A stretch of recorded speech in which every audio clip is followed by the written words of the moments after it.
Hey guys, hope you had an amazing Christmas and New Year's. Good to do a little review of the Aiyima A70 Mono.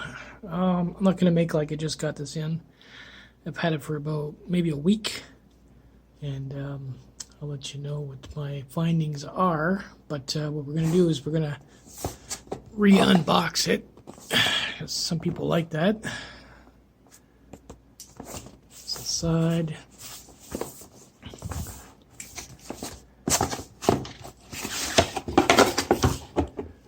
Now the story behind this is, well, basically, before we even unbox it, this is what I did to the A07 when I got it back in the day. I had to do some research to figure out where I got these knobs from. They're from PS Audio.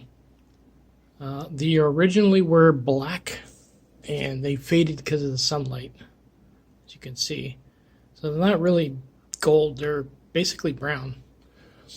And everything else I did or complained about or did to this thing, it was done to this amp here.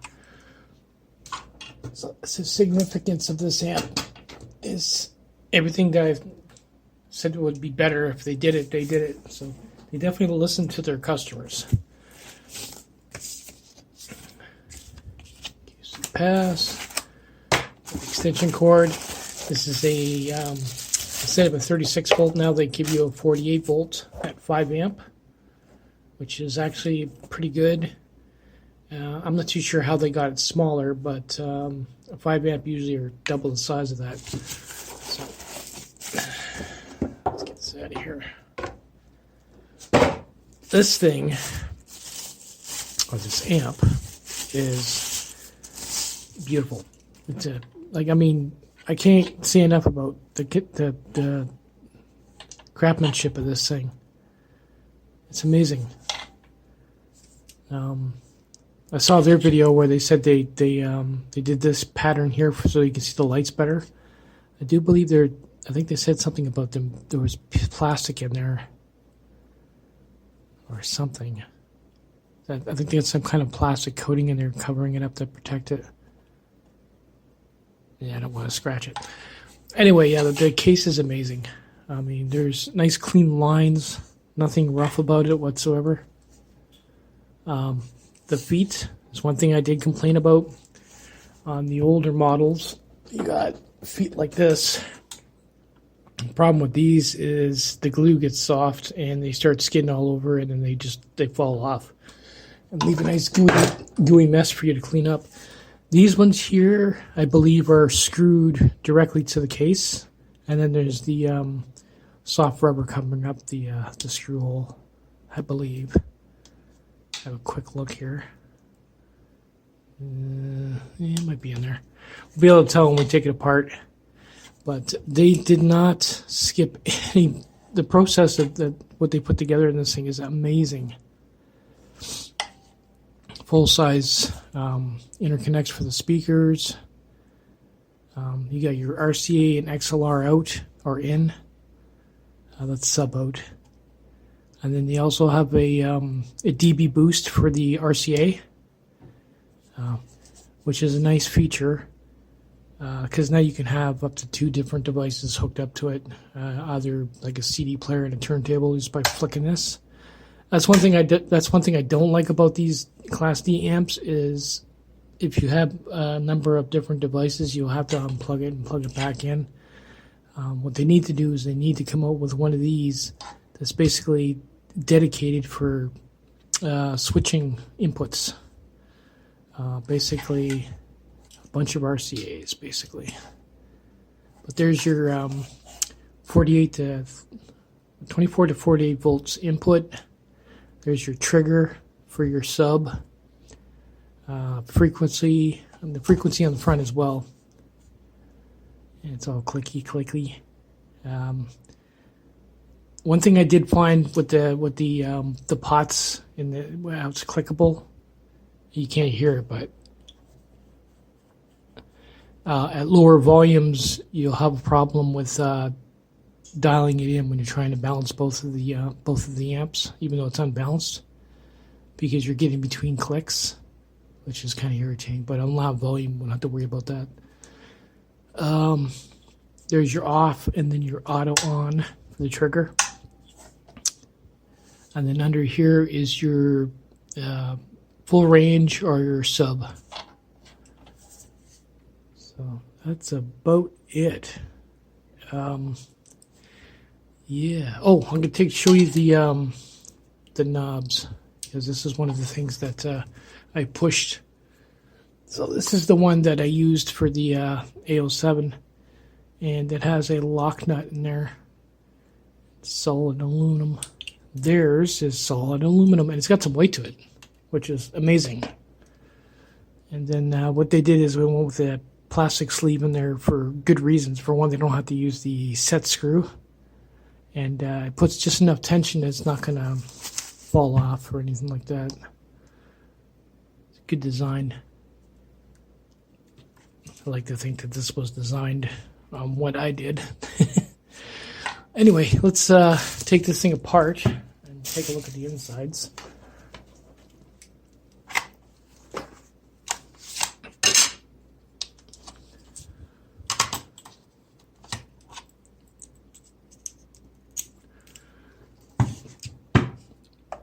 I like these little machine screws.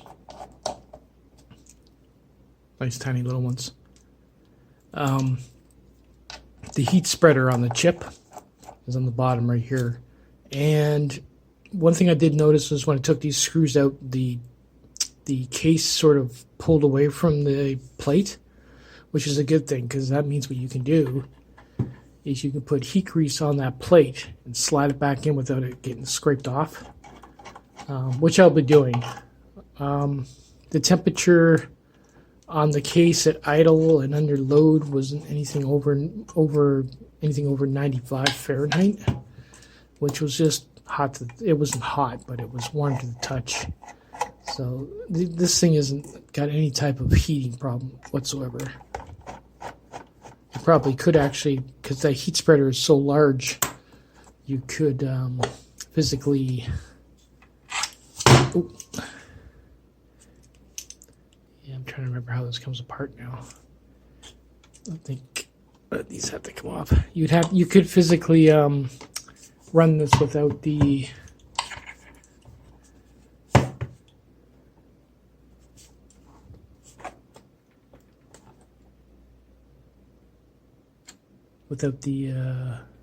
I don't know if that's supposed to come off or not. I don't think so. You could do it without the case, basically.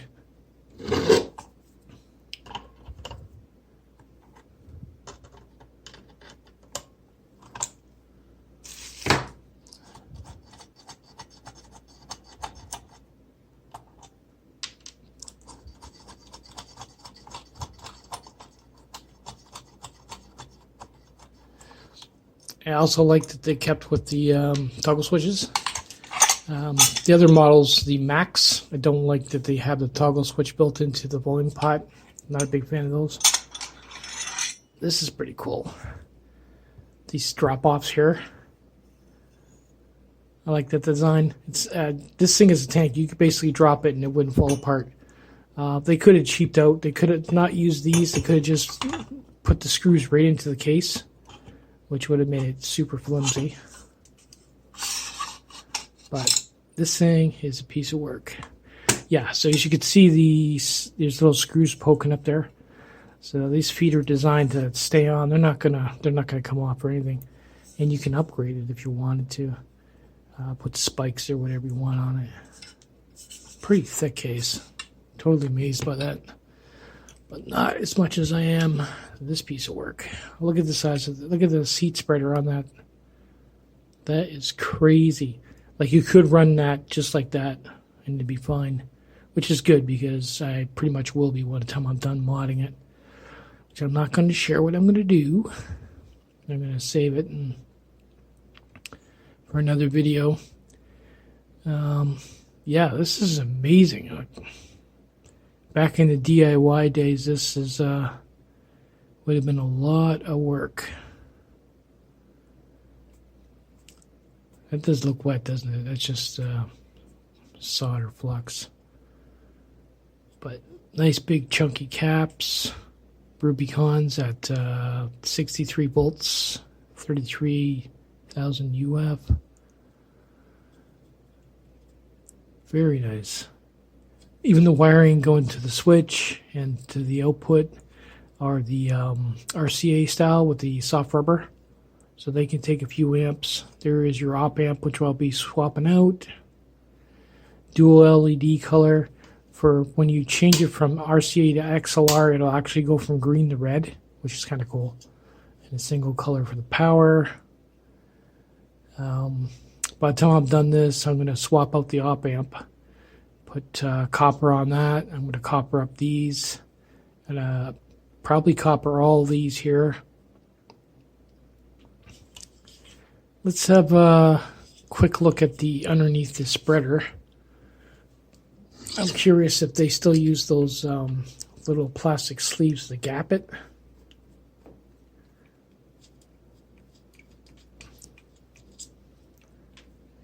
This way, on the older ones, they had to do that because they were worried about they were going to crush the chip, I guess. So it just made sense. Nope, nothing there. Well, yeah, they figured out how to mill out the aluminum so you don't need to use the plastic washers to gap it anymore. Sweet. There's your chip. Not much to that when it comes to Class D. Alright, that's pretty cool. I had a few ideas, but I'm not actually going to share them in this video for my mod. Like I said, I don't want anybody stealing my ideas, but I have a feeling you're going to like it, that's for sure. But I will say that the build quality on this amp it's surpassed anything I could have imagined. They're doing such a good job on these amps now. Everything that I wanted in an amp is on this amp. This is one of the reasons why a week ago when I took this apart and looked at it, I was like, for one, when I saw the feet, how the quality of the feet alone, I was lost for words. I physically went out and bought another one. I was like, wow, this is my amp. So let's get this thing together, and I'll let you know what I thought about the sound. That is a thing of beauty. I do like how they stack. There actually is a plastic film that's covering right here. You'll have to peel that off. This one here I already did. As you can see how nice and shiny it is compared to that. It was designed that way so you could see the lights better. This thing is dead quiet. Even when you're playing music, it's dead quiet. On my A07, when I go to flick the power on, I would physically get a pop. No, I wouldn't say a loud pop, but I get a noise on my speaker letting me know that I turned it on. I don't get this here. It's just dead quiet. If it wasn't for the LEDs, you wouldn't even know this thing was on. Like I said, even at idle, it runs pretty cool. This is the dual LED setup for the XLR and RCA, which I'm really going to find use for that. What else can I say about it? Sound-wise, I do notice a difference when you have two power supplies versus one, and two separate amps versus one. Obviously, there's going to be changes in the sound, obviously, because you got the two power supplies, you got the bigger capacitors in there, and everything's pretty much dedicated for each amp. It sounds like the A07. It has the same sound as the A07. What I did notice, though, is it sort of has the sound of a bigger amp, like a block amp. Like when you have it at a low volume, the lyrics in the music really jump out at you, which I love. It's not overly saturated with bass or anything like that. It just sounds very clean. At lower volumes, I found it could use a little bit more bass. See, I'm now on a setting where I'm in an apartment, so I can't really crank it like I used to. So I probably will end up running a EQ because I'm going to be doing lower volumes. I think what it would have been a nice feature is, since you don't use this, you don't use these the sub frequency on normal play, like when it's on full frequency. It would be nice if there was a switch that you could flick and use this as a tone control, since it's pretty much not going to do anything if you don't use it as a subwoofer. That would be kind of cool. Maybe that's a mod for me. These would really work well as if I have, well, I will show you here. I have the Fluence. Those are biampable, so I can split the subs with the mid-range and the tweeter on the top. Use both of these for the subs, and then use another amp, a stereo amp for the mid-range and tweeter, which would be pretty cool. And then what you do is run the line out on your stereo to here, run these all the way open, and split the RCAs going to all 3 amps. That would be a pretty cool setup. So you can bi-amp it. We'll simply get set up here, and we'll see what the subwoofer sounds like without pissing anybody off. Okay, I've never done this before, so I'm pretty sure we'll shut it off to switch them over. But they are working. Switch them off.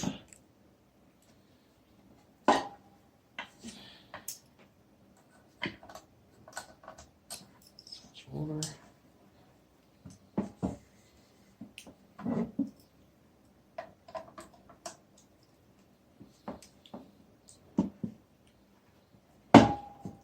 Oops. Okay. Make sure everything's down.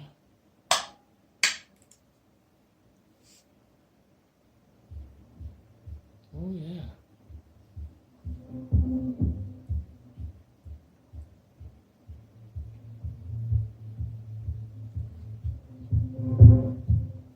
Yeah, the frequency definitely works. What about in the back?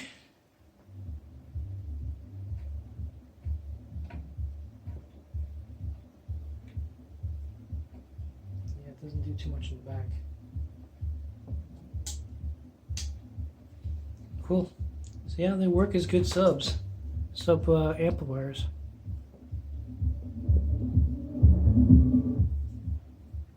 Cool. That's the first time I've actually used the sub out. I don't know if I would use it. Honestly, I'm being honest. I mean, it's a nice feature to have, because down the road I might, decide to, I don't want to do it this way. I'd rather use it just as a subwoofer amp, because Class D is really designed for that. And I use that feature. But for now, I'll probably just use them full range. They do sound extremely well.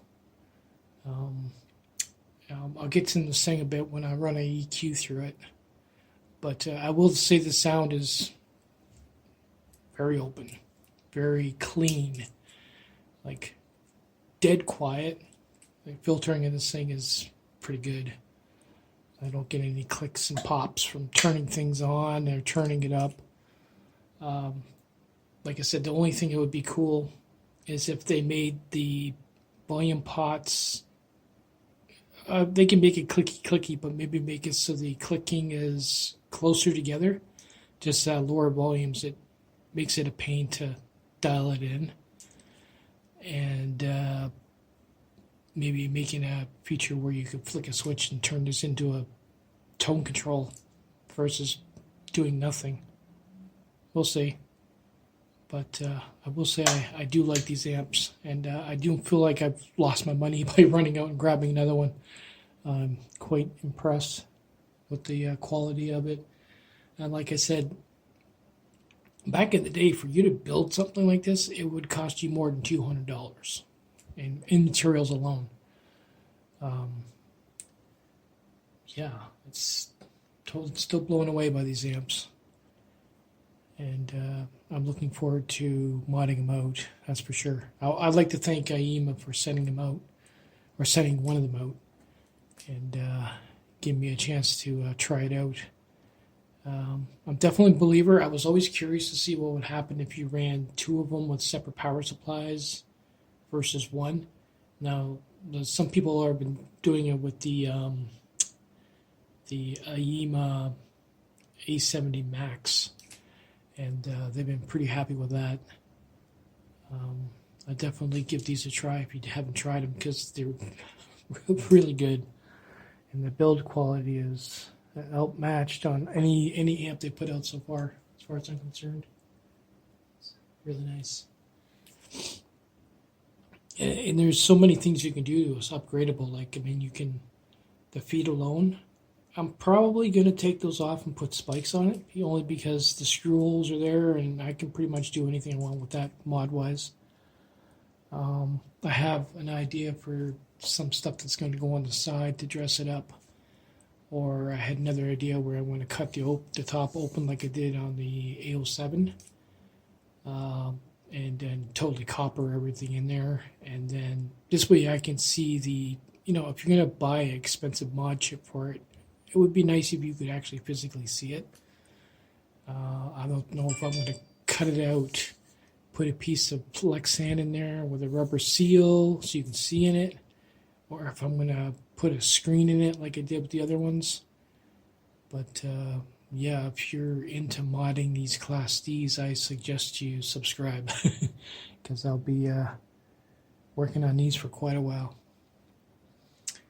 Anyway, take it easy, guys.